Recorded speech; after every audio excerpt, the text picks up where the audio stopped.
नमस्ते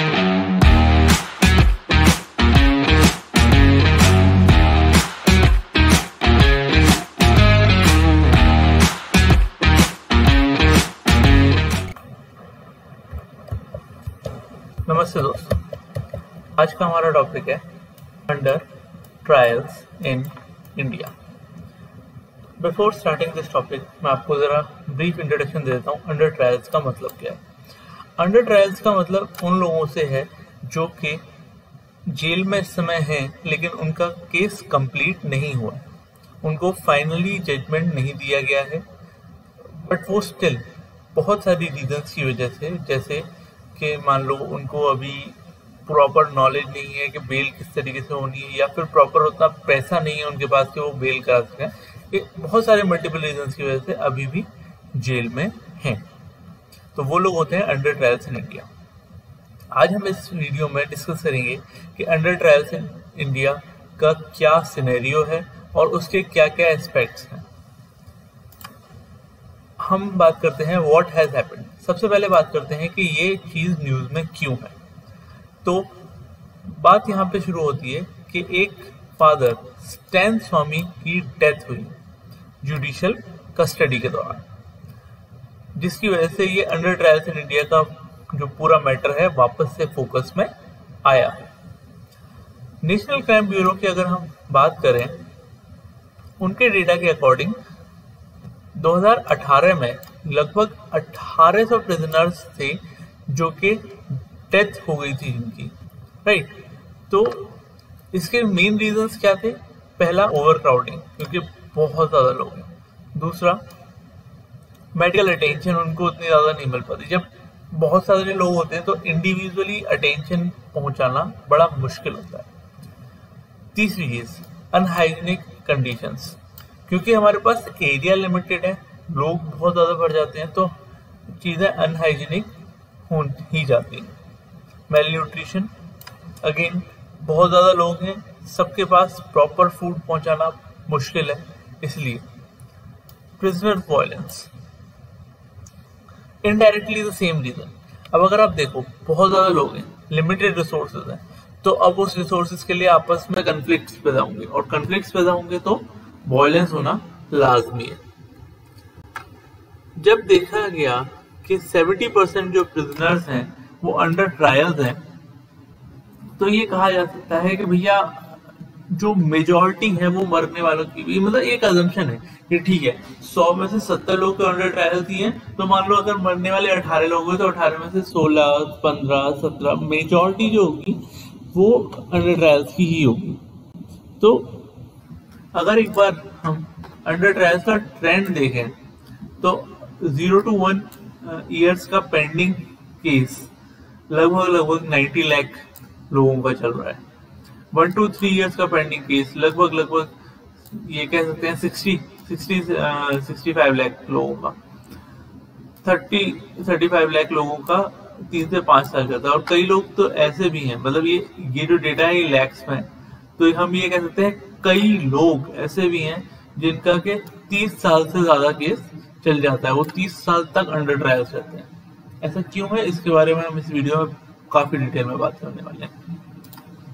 तो अगर हम ईयर वाइज ट्रेंड देखें कि ये हम इस अंडर ट्रायल वाली सिचुएशन में खुद को बेहतर बनाया है या नहीं ओवर द ईयर, तो 2019 के सितंबर के डेटा के according 3.28 lakh prisoners under trial थे, जिसमें वाइल 1.42 लाख एक्चुअली कन्विक्टेड थे। तो अगर कन्विक्ट्स देखें तो कन्विक्ट्स, हाँ चलो ठीक है, कन्विक्ट्स हमारा इंक्रीज हो रहा है, बट प्रॉब्लमेटिक सिचुएशन ये है कि साथ साथ हमारा अंडर ट्रायल भी इंक्रीज हो रहा है, और एक बहुत ही ज्यादा अच्छा खासा गैप है जो कि आप यहाँ पे देख पा रहे हो, 3.28 लाख वर्सेस 4.12 लाख। आगे बात करते हैं कि ये रीजंस क्या हैं, किस वजह से हमारे अभी भी लोग अंडर ट्रायल्स रह जाते हैं।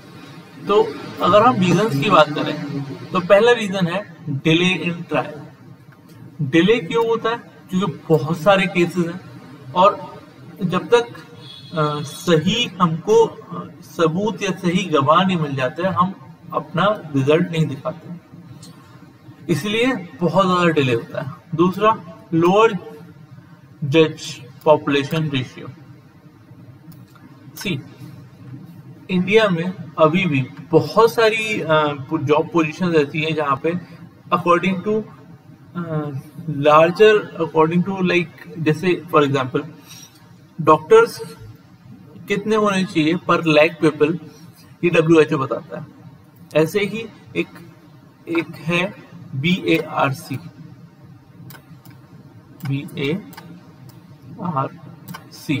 और इसको आप जो हमारी भाभा एटॉमिक रिसर्च सेंटर है उससे कंफ्यूज ना हो। इसकी फुल फॉर्म आप खुद सर्च कीजिएगा और मुझे कमेंट में बताइएगा। तो ये एक ऐसी अथॉरिटी है जो ये बताती है कि इंडिया में कितने लोग के वर्सेस कितने जजेस होने चाहिए, और as per other indexes similarly हम इसमें भी काफी लो हैं, तो इसलिए लो जज to population ratio. Second is illiteracy, किसकी? जजेस की? नहीं, उन लोगों की जो कि अंडर ट्रायल में हैं। उनको कभी कभी प्रॉपरली ये पता भी नहीं होता कि किस तरीके से वो बेल ले सकते हैं, क्या है, कहाँ से बेल ले सकते हैं, और किस तरीके से वो पूरा प्रोसेस वर्क करता है। नेक्स्ट आता है कॉस्टली जुडिशियल प्रोसेस। कभी कभी वकील हायर करना और जो केसेस इतने लंबे चलते हैं, या फिर जो बेल का जो अमाउंट है वो इतना ज्यादा हो जाता है कि उसको बेयर करना बड़ा ही मुश्किल हो जाता है, इसीलिए वो अंडर ट्रायल जेल में ही रहते हैं। Inefficient prosecution system. ओके, सी, जरूरी तो नहीं कि सारे वकील इतने एफिशिएंट हों कि वो आपका केस जीत ही जाए। कभी कभी वकील की गलती की वजह से भी वो केस चलता रहता है, जिस वजह से अगेन अंडर ट्रायल की जो पॉपुलेशन है वो बढ़ती जा रही है। Inefficient bail system. बहुत सारे लूप होल्स हैं यार बेल सिस्टम में। कई बार जानबूझ करके लोगों को ऐसे टाइम पे अरेस्ट किया जाता है जबकि आपको पता है कि बेल नहीं हो सकती उस टाइम पे, तो आपका जानबूझ करके विदाउट एनी लाइक प्रॉब्लम आप उसको 2 से 3 दिन तक आप उसको जेल के अंदर रखते हैं।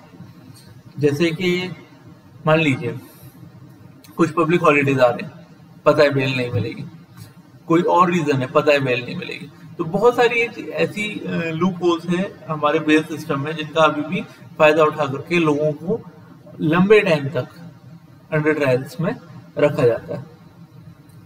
तो अब इतनी सारी नेगेटिव चीजों के बाद अब बात आती है कि किया क्या जाना चाहिए। भाई कुछ पॉजिटिव तो दो जिंदगी में। तो व्हाट शुड बी डन? तो हम सीधे फैक्ट्स पे बात करेंगे। जैसे कि सबसे पहला हम यही बोलेंगे भैया स्पीडी ट्रायल हो। तो ऐसा एक केस आया था Hussain Ara versus home secretary Bihar case. इसमें उन्होंने बोला था कि भैया अगर फेयर ट्रायल आपको करने हैं, ठीक है, तो इसको एक फंडामेंटल जो है ह्यूमन राइट डिस्कोर्स बना देने की जरूरत है। ठीक है, ऐसे ही सुप्रीम कोर्ट 2014 में एक केस आया था, उसके अकॉर्डिंग उन्होंने ये बोला कि रिलीज कर दो जिन्होंने half of maximum sentences cover किया। 2 मिनट लेते हैं, इसको समझते हैं। हाफ ऑफ मैक्सिमम सेंटेंस का मतलब क्या? फॉर एग्जाम्पल मान लो किसी ने बस चोरी की, मैक्स टू मैक्स मैं उसको 2 साल 3 साल 5 साल 6 साल की सजा दे सकता हूँ। मर्डर तो नहीं है कि मैं उसको या तो to be hanged till death कर दूं या फिर उसे आजीवन कारावास दूं। ठीक है, तो मान लो किसी ने कुछ ऐसा काम किया है, चोरी की है, जिसकी वजह से मैं उसको मैक्स टू मैक्स 6 साल की सजा दे सकता हूँ। वो अंडर ट्रायल वो केस ही वो 12 साल से चल रहा था, क्या फायदा हुआ? राइट। तो अगर उस केस के मैक्सिमम सेंटेंस का वो हाफ से ज्यादा टाइम जेल में रह चुका है तो उसको निकाल देना, उसको फ्री कर देना चाहिए, ऐसा सुप्रीम कोर्ट ने सजेशन दिया अंडर सेक्शन ऑफ 436 CRPC। आगे बात करते हैं कुछ और रिपोर्ट्स की। Law commission of India in its 268 report में उन्होंने क्या बोला, उन्होंने बोला कि law officer arresting accused must inform them about legal remedies. यानी कि देखो, जैसा कि हमने अभी थोड़ी देर पहले बात की थी कि इलिटरेसी एक बड़ा फैक्टर है, तो कई बार लोगों को पता नहीं होता कि किस तरीके से वो बेल करें। तो सबसे पहली बात तो उन्होंने ये बताई कि जो लॉ ऑफिसर है वो इन्फॉर्म करे। दूसरा, bail application should be decided by subordinate courts within a week. यानी कि अगर मान लो बेल मैंने अप्लाई किया, ठीक है, पता चला मैंने बेल अप्लाई किया हुआ है, उसमें कुछ रिप्लाई नहीं आ रहा, और अप्लाई के चक्कर में मुझे प्रॉब्लम, ठीक है, तो रिप्लाई आएगा करते करते मेरे 1 महीने की जेल तो ऐसी हो गई। तो उन्होंने बोला कि जब भी बेल एप्लीकेशन आए तो आपको एटलीस्ट 1 वीक में रिप्लाई देना पड़ेगा। और 1 वीक का टाइम भी इसलिए थी क्योंकि it is not easy to जज कि भाई किसी को बेल दी जानी चाहिए या नहीं दी जानी चाहिए, पता चला वो बाहर जाके फिर कांड करना शुरू कर दे। Bail without payment of security should be given to the poor people. Again पैसा, जैसा कि हम लोगों ने यहाँ पे बात की कि कॉस्टली प्रोसेस है, तो कभी कभी कई लोगों के पास इतना पैसा नहीं होता जिसकी वजह से वो अपने आप को फ्री कर पाए। इसलिए उन्होंने बोला कि भैया आप पुअर पीपल को तो विदाउट श्योरिटी देते। पंचायत बिल फंड, अच्छा एक और ये बहुत ही इंटरेस्टिंग चीज है कि भैया पंचायत में एक ऐसा फंड बनाया जाए जहाँ पे कि उसके गांव के लोग अगर आपके अंडर ट्रायल्स हैं तो उनकी बेल उस फंड से दी जाए। नेक्स्ट आते हैं सेक्शन 636 ऑफ सीआरपीसी के according accused who have completed 1/3 of the maximum sentence for offense 7 साल तक should be released, और अगर उसने 7 साल से ज्यादा है तो अगर हाफ सेंटेंस कंप्लीट कर दिया तो उसको रिलीज कर देना चाहिए। वही वाली बातें जो हम अभी कर रहे थे, तो उसको थोड़ा और रिफाइन तरीके, यहाँ पे जो हमने बात की थी उसको थोड़ा और रिफाइन तरीके से बोल दिया गया कि भैया अगर वो 7 साल तक की जेल है तो 1/3 कर दे, 7 साल से ज्यादा किया उसने हाफ कर दिया तो उसको बोलो बेचारे बहुत सारे अपना मतलब ऑलमोस्ट हाफ से ज्यादा तो जेल ऑलरेडी काट चुका है, तो फिर क्यों उसे और परेशान किया जाए। अब इस पूरी वीडियो की थोड़ी समरी हो जाए। समरी ये कहती है कि जो स्टैन स्वामी का जो केस है ये दरअसल एक अपॉर्चुनिटी है फिक्स करने की accountability those who fail to ensure his safety and dignity in incarceration।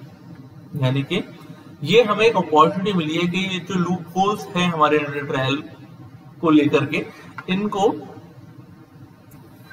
Overcome करने की, इन लूप होल्स से बचने की। The collective interest of the community demands of the introspection by the judicial institutions on whether is real public of interest make the jail rule and bail the exception। ये बहुत ही interesting चीज है, make the jail rule, यानी कि jail को वापस से एक सही प्लेस बनाए, और बेल द एक्सेप्शन, यानी कि जो बेल लेना इस समय एक्सेप्शन हो गया कि बहुत मुश्किल से बेल मिलती है कि यार बेल मिल गई यार, it's not an easy task, तो ये एक एक्सेप्शन कहलाता है, तो उसको वापस से ट्रैक पे लाया जाए। Okay guys, thanks for your time, मिलते हैं अगले वीडियो में, बाय।